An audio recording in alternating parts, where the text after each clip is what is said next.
Hey guys, this is Mark Steele, broker of record for Justo Inc. Brokerage, based out of North York, Ontario, but servicing clients all across the province. Now today's video is for sellers, and we want to discuss how can we find the value of your property.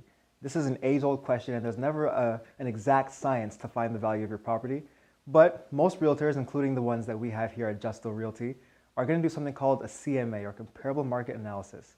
And to find the value of your home, we're going to compare such things as historical prices of homes that have sold in your neighborhood or on your street. We're going to look at the condition of your property, any upgrades or renovations you've made.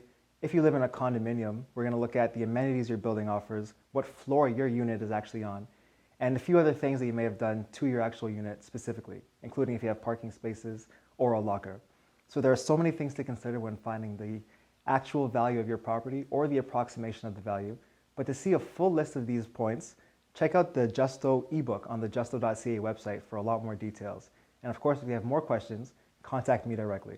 I'm Mark, the broker of record for Justo Inc. Brokerage, and we'll talk to you very soon.